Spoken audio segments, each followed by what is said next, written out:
Hi, I'm Kristyn, the dietitian. Today I'm going to share with you 3 warm meals that I love to make during the winter. These recipes are my own and they are available on my blog.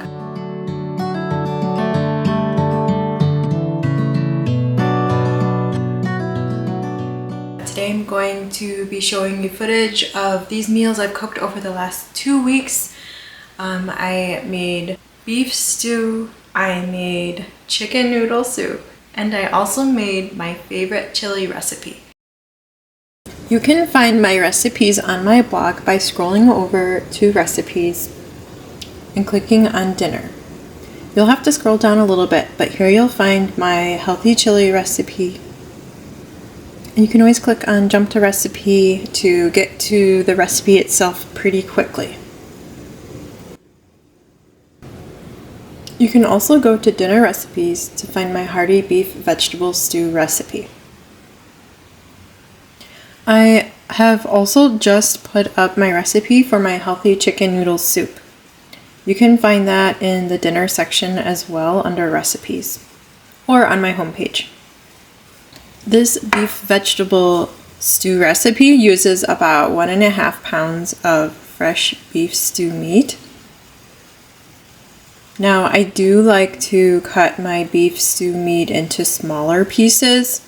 This really makes it feel like there's a lot more meat in the stew, and it's also just nicer to have smaller pieces instead of large chunks of meat on your spoon. That's my personal preference. You can always cut your meat to the size you like. I love this recipe. This is based off of my mom's beef stew that she would cook during the winter months when I was growing up. And so I knew I had to share it with my family when I started cooking in my own home. This is made in an Instant Pot. You can also make it in a regular pressure cooker. But I love how the pressure cooker really makes the beef tender. There's nothing chewy about this recipe. And you don't have to cook over a stove for a long time. I know to make beef stew meat tender on the stove, you really need to cook it for a longer time. The vegetables also turn out pretty tender. And in my recipe, I have parsnips and lots of other veggies like peas, green beans, celery, carrots, onion, garlic. These are all really good ingredients, but you can always customize this to your liking. And actually, when I made it this day, I used all the regular vegetables, but I also added some potato. I did that because I had some potatoes I needed to use up, and I also just was in the mood to have some soft cooked potatoes in my stew. It goes really good in there. But you can experiment and add different veggies that you like.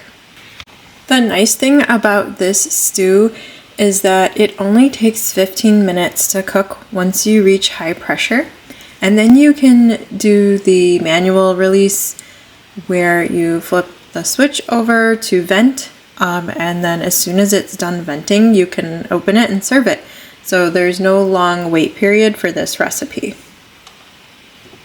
If you're using a regular pressure cooker, you would just run the pot with the lid on still under cold running water until that pressure comes down and the top stops rocking. You'll hear the pressure release. That's when you know it's safe to remove the lid.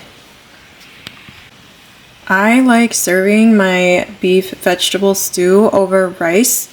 So I'll typically cook brown rice, and then when I go to serve the stew, I'll put a scoop or 2 of rice on the bottom of my bowl, and then I'll put the stew over the rice. And I also like to rinse my rice off. This is something I started doing a few years ago. It does help remove some of the arsenic that can be in rice naturally from when it's growing. So just a little tip if you haven't been rinsing your rice.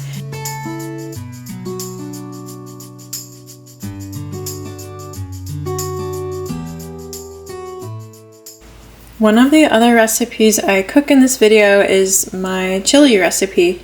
This is my favorite way to make chili.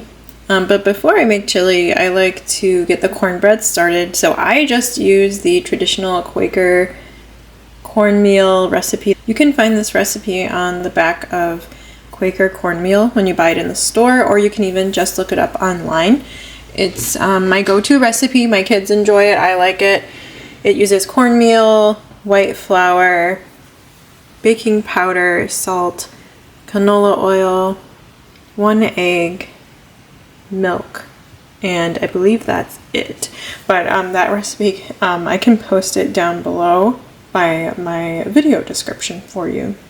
So this cornbread recipe cooks for about 25 minutes in the oven at 400 degrees. So while that is baking, that's when I'll go ahead and start making my chili recipe.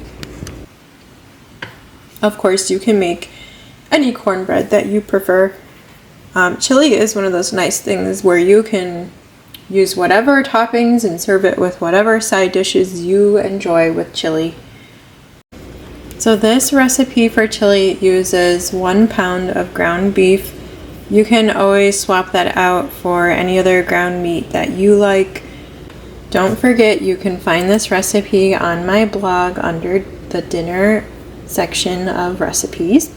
And don't forget to click that jump to recipe button if you want to scooch right down to the recipe itself. So after you brown the ground beef, then you can add in the diced onion and cook that until it's soft.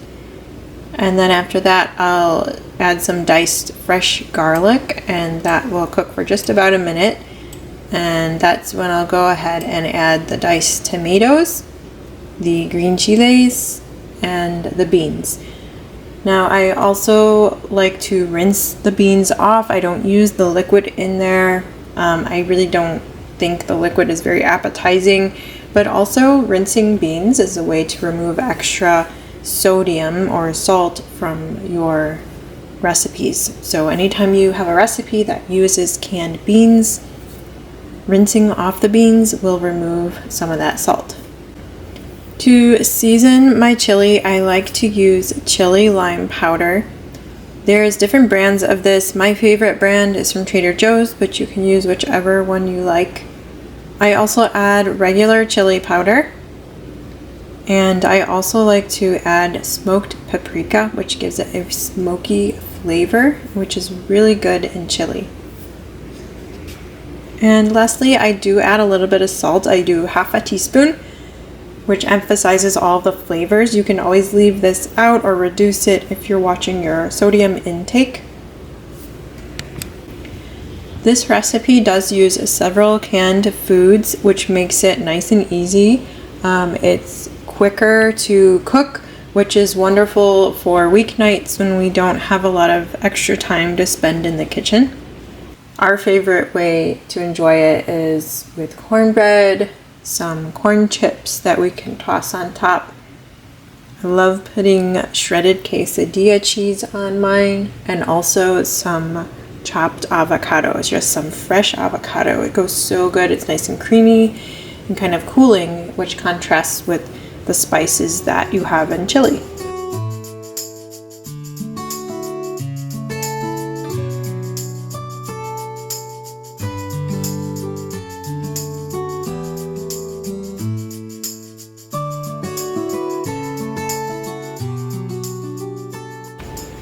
Okay, let's talk about chicken noodle soup. This is the latest recipe that I just added to my blog, so be sure to check that out. It's titled Healthy Chicken Noodle Soup. And chicken noodle soup is a staple in America. We like to eat chicken noodle soup when it's cold out. We like to eat it when we're sick. And I'm no exception. I love to make this homemade chicken noodle soup from scratch at home, and I love to stick some extra in the freezer because when I'm having a sick day myself, I really don't want to stand around and cook. I'm not feeling well. I just want to take a bag of frozen soup out of the freezer and reheat it, and that's always wonderful because there's nothing like homemade soup. If you don't currently make homemade soup, I really encourage you to give it a try. And compare it to the soups that you would buy canned. Even if you're buying the higher quality canned soup, or even in a box, whatever form it's in, if you make it homemade, it is just worlds better. And you can also really customize it. You can make it healthier. You know what ingredients are going in there. And you can also significantly reduce the amount of sodium you're going to be getting when you make homemade soup. A lot of those canned box soups have so much sodium in them because it helps preserve the soups. So this recipe is based off of the chicken noodle soup my mom made when I was growing up, and she still makes it. It is another recipe that is made in the pressure cooker. So you can, again, use an Instant Pot or a traditional pressure cooker. Either one will work, but this really ensures that your chicken will come out tender. And the soup is really comforting. It's even just the smell is so nostalgic. If you grew up eating chicken noodle soup when you were sick or when it was winter, you'll know what I mean. But let's talk about how chicken noodle soup is also really good for those sick days. The nutrition that it offers is just so healing. So the vegetables in my chicken noodle soup recipe includes onion, garlic, carrots, and celery. All of these vegetables provide vitamins, minerals, and antioxidants. Antioxidants help neutralize free radicals that can damage our cells, which will negatively affect your immune system. The antioxidants that this soup provides from the vegetables include zeaxanthin, lutein, and beta-carotene. I also add turmeric to my chicken noodle soup. There is 2 reasons.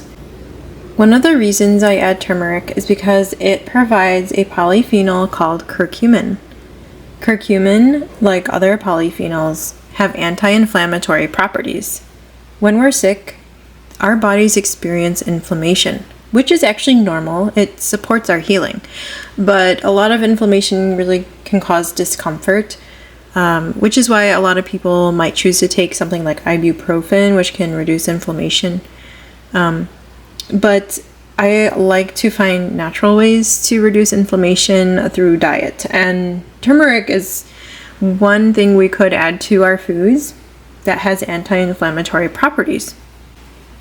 Now, turmeric will not take the place of ibuprofen when needed, but it is nice to have a food that we can take to promote reduced inflammation. So that's one reason why I include it in my chicken noodle soup recipe. Adding that turmeric will really help that bright yellow color show. Some examples of recipes I'll add turmeric to include my nacho cheese recipe, my macaroni and cheese recipe, and I also add it to my chicken noodle soup. Chicken noodle soup is also hydrating. So, of course, it's made with water. There's also salt and some potassium in there. And this can be helpful for anyone who is sick with gastrointestinal symptoms. Chicken noodle soup is one of the foods we can eat to help our bodies stay hydrated. When you cook this recipe, you'll also notice that when you put leftovers in the refrigerator to keep it cool, it will develop a gelatin-like texture on the top. This is because the collagen in the chicken bones and joints and skin are released. Once you reheat it, this will thin out to just like when you first cooked it. So it does not affect the texture of your soup when you reheat it. And I'm sure you're familiar with bone broth and collagen peptide supplements. Those are pretty popular these days. There is research that researchers are conducting to see if there are benefits to consuming collagen peptides, which are proteins really. But there is some evidence that it may help skin elasticity, joint health, and reduction in digestive issues. However, this is not conclusive and more research needs to be done. But either way, you do get some natural collagen just from making chicken noodle soup with whole pieces of chicken. Now, the chicken in the soup provides protein.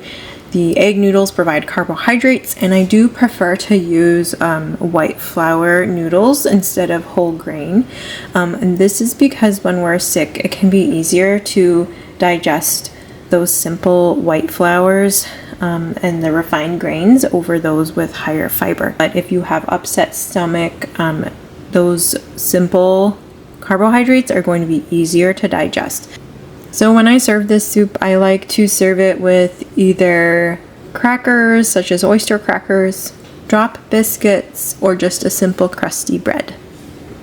Thank you for watching this video. I hope this gave you some warm meal ideas for this winter that you can make for you and your family. Be sure to check these recipes out on my blog, give them a try, and also let me know which hot meals you like to make over the winter to keep your family warm, well-fed, and satisfied on these cold, frigid days. And I look forward to making my next video for you.